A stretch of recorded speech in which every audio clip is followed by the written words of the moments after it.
ಏನ ಯಶೋದ, ಯಾಕೆ ಹಿಂಗೆ ಟೆನ್ಷನ್ನಲ್ಲಿ ಓಡಾಡ್ತಾ ಇದೀಯಾ? ಹೋದ ಸಲಿನೂ ಎಲ್ಲ ತಯಾರಿ ಮಾಡ್ಕೊಂಡಿದ್ವಿ, ಆದರೆ ಕೊನೆ ಗಳಿಗೆನಲ್ಲಿ ನಮ್ಮ ಪ್ಲ್ಯಾನ್ ಎಲ್ಲ ಎಡವಟ್ಟಾಗಿ ಎಂಗೇಜ್ಮೆಂಟು ಆಗೋಯ್ತು. ಈ ಸಲ ಹಾಗೆಲ್ಲ ಏನೂ ಆಗಬಾರ್ದು ರಾಚಮ್ಮ. ಈ ಸಲ ಹಂಗಾಗತ್ತ ಬಿಡು. ಕಬ್ಬುಣ ಚೆನ್ನಾಗಿ ಕಾದಿದೆ, ನಾವು ಹೆಂಗೆ ಬಡಿತೀವೋ ಹಂಗೆ ಶೇಪ್ ತಗೊಳುತ್ತೆ. ಒಂದಂತೂ ಕ್ಲಿಯರ್ ರಾಚಮ್ಮ, ತೊಟ್ಲನ್ನು ನಾವೇ ತುಬ್ಬಬೇಕು, ಮಗುನ ಚಿವುಟೋದು ನಾವೇ. ಈ ವ್ರತದ ಬಗ್ಗೆ ಐಡಿಯಾ ಕೊಟ್ಟಿರೋದು ನಾವೇ, ವ್ರತನ ನಿಲ್ಲಿಸ್ಬೇಕಾಗಿರೋದು ನಾವೇನೆ. ಇದು ನಮ್ಮ ಕರ್ತವ್ಯ ಅಷ್ಟೇ. ಈ ಥರ ಒಳ್ಳೆ ಕೆಲಸ ಮಾಡೋಕೆ ತಾನೇ ನಾವು ಬಂದಿರೋದು. ಸಂಜೆ ಬಾಲು ಬರ್ತಾನೆ, ಅವನು ಬರುವಷ್ಟರಲ್ಲಿ ಖೇಲ್ ಖತಮ್, ದುಕಾನ್ ಬಂದ್, ಕಲ್ಯಾಣಿನೂ ಇಲ್ಲ, ಮದುವೆನೂ ಇಲ್ಲ, ಎಲ್ಲ ಮುಗಿದೋಗುತ್ತೆ.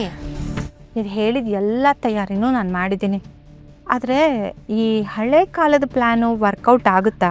ನೋಡಿ ಯಶೋದ, ಈಗ ಎದುರಾಗಿರೋ ಸಮಸ್ಯೆಗೆ ಹಿತ್ಲು ಗಿಡನೇ ಮದ್ದು.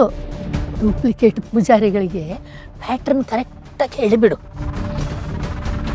ಆಮೇಲೆ ಇಲ್ಲಿ ಬಂದು ಮಂತ್ರ ಹೇಳಿದ ಥರ ಉಚ್ಚಾರಣೆ ಮಾಡಿದ್ರಾಯ್ತು. ಯಾವಾಗ ಏನೇನು ಹೇಳಬೇಕು, ಏನೇನು ಮಾಡಬೇಕು ಎಲ್ಲ ಹೇಳ್ಕೊಟ್ಟಿದ್ದೀನಿ. ಅವನೊಬ್ಬ ಒಳ್ಳೆ ನಟ, ನಾವು ಕೊಟ್ಟಷ್ಟು ದುಡ್ಡೇ ಇಸ್ಕೊತಾನ ಅವನು. ಅಯ್ಯೋ, ದುಡ್ಡಿನ ಮನೆ ಹಾಳಾಗೋಯ್ತು ಯಶೋದ. ಮೊದಲು ಕೆಲಸ ಆಗಬೇಕು ಅಷ್ಟೇ. ನಾನು ಒಂದ್ಸಲ ಆ ಡೂಪ್ಲಿಕೇಟ್ ಪೂಜಾರಿ ಹತ್ರ ಮಾತಾಡಬೇಕು, ಆಮೇಲೆ ಆಟ ಶುರುವಾಗಲಿ. ಟೈಮ್ ವೇಸ್ಟ್ ಮಾಡೋದು ಬೇಡ ನಾವು. ಸರಿ, ಮತ್ತೆ ನಡೀರಿ, ಅವರು ಬಂದಿರ್ತಾರೆ. ವ್ರತದ ಬಗ್ಗೆ ಅದೇನೇನು ಹೇಳಬೇಕು ನೀವೇ ಹೇಳ್ಬಿಡಿ. ಬನ್ನಿ ನಡಿ. ಅಕ್ಕ, ನೀನು ಒಳಗೆ ಹೋಗಿರು, ನಾನು ಪಾರ್ಕ್ ಮಾಡಿ ಬರ್ತೇನೆ.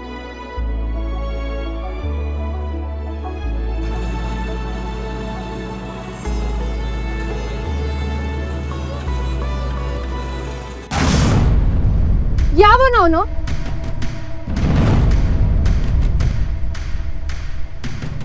ಏ ಕೊಟ್ರು, ಕುಡ್ತಿದ್ ಜಾಸ್ತಿ ಆಯ್ತಾ? ಕಣ್ಸಲ್ವಾ? ಇನ್ನೂ ಗೊತ್ತಾಗಬೇಕಲ್ವಾ, ಕರೆಕ್ಟಾಗಿ ಪಾರ್ಕ್ ಮಾಡ್ಬೇಕು ತಾನೆ. ನೀನು ನೀಟಾಗಿ ಬ್ರೇಕ್ ಹಾಕ್ಬೇಕು. ಬ್ರೇಕ್ ಇದ್ದಿರೋದಕ್ಕೆ ಹಾಕಿರೋದು, ಇಲ್ಲ ಅಂದ್ರೆ ಹಂಗೆ ಹೊಡೆದಿದ್ರೆ ಎಗರೋಗ್ತಿತ್ತೀನಿ ಆಟೋ. ಅದೇನ್ ಗಾಡಿ ಓಡಿಸ್ತೇ ಏನೋ, ಒಳ್ಳೆ ಗೂಳಿ ತರ ನುಗ್ತೀಯ. ಅಲ್ಲ, ಆಕ್ಸಿಡೆಂಟ್ ಮಾಡೋದನ್ನ ಏನಾದ್ರೂ ಸೈಡ್ ಬಿಸ್ನೆಸ್ ಮಾಡ್ಕೊಂಡಿದ್ಯಾ ಹೆಂಗೆ? ನಾಲಿಗೆಗೆ ಬ್ರೇಕ್ ಹಾಕಿದ್ರೆ ಸರಿ, ಇಲ್ಲಾಂದ್ರೆ ಹಂಗೆ ಗುದ್ದು ಬಿಡ್ತೀನಿ. ಹಾ, ಅಲ್ಲಿವರೆಗೂ ನಾನೇನ್ ಕಡ್ಲೆಪುರಿ ತಿಂತ ಕೂತಿರ್ತೀನ? ದಾರಿ ತಪ್ಪಿ ದೇವಸ್ಥಾನ ಕಡೆ ಬಂದಾಗ್ಲೇ ಗೊತ್ತಾಯ್ತು ಇವತ್ತು ಯಾವ್ದೋ ಒಂದು ಆಕ್ಸಿಡೆಂಟ್ ಮಾಡೇ ಮಾಡ್ತೀಯಾ ಅಂತ. ಹೇಳ್ರಿ ನಿಮ್ಮ ಮಾತಿ ಅರ್ಥ. ನಮ್ಮಂತ ಸಭ್ಯಸ್ಥರು ದೇವಸ್ಥಾನಕ್ಕೆ ಬರ್ಬಾರ್ದಾ? ಪಾಠ ಪ್ರವಚನಗಳನ್ನ ಕೇಳಲೇಬಾರ್ದಾ? ಸಭ್ಯಸ್ಥರು ಬರ್ಬೋದು, ಆದ್ರೆ ನಿಮ್ಮಂತವ್ರು ಬರ್ಬಾರ್ದು ಅಂತ. ಫಾಲೋ ಗಿಲ್ಲ ಮಾಡ್ತಿದ್ಯಾನ? ಹೆಲೋ, ಹಿಂದೆಯಿಂದ ಬಂದು ಗುದ್ದಿದ್ ನೀನು, ಸೊ ಫಾಲೋ ಮಾಡ್ತಿರೋದು ನೀನು. ಮಿರರಲ್ಲಿ ನಾನು ಬರ್ತಿರೋದನ್ನ ನೋಡಿ ಬ್ರೇಕ್ ಹಾಕಿರ್ತೀಯ, ಅದಕ್ಕೆ ಬಂದು ಗುದ್ದಿದ್ದೀನಿ. ಕರ್ಮ.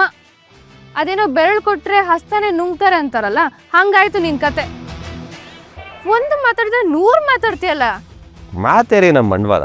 ಅದ್ ಸರಿ, ಏನ್ ಈ ಕಡೆ ಬಂದಿದ್ದು? ಭಕ್ತೆ, ನನ್ನ ಹೆಸರು ಹೇಳ ನೋಡೋಣ. ಕೃಷ್ಣ. ಜನರಿಗೆ ಕಷ್ಟ ಎಲ್ಲಿರುತ್ತೋ ಅಲ್ಲಿ ಭಗವಂತ ಇರ್ತಾನೆ ಅಂತ ಮಹಾಭಾರತದಲ್ಲಿ ಕೃಷ್ಣ ಹೇಳಿಲ್ವಾ? ಈ ಕಲಿಯುಗದ ಕೃಷ್ಣನೂ ಅಷ್ಟೇನೆ, ಎಲ್ಲಿ ಕಷ್ಟ ಇರುತ್ತೋ ಅಲ್ಲಿ ಇರ್ತಾನೆ. ಒಗಟೊಗಟಾಗಿ ಮಾತಾಡ್ದು ಅಂದ್ರೆ ನಿನಗೆ ಭಾರಿ ಇಷ್ಟ ಅಲ್ವಾ? ಭಗವಂತನ ಮಾತೆ ಹಾಗೆ, ಒಗಟುಗಳನ್ನ ಬಿಡ್ಸ್ಕೊಳ್ಳೋದು ಭಕ್ತಾದಿಗಳ ಕೆಲಸ.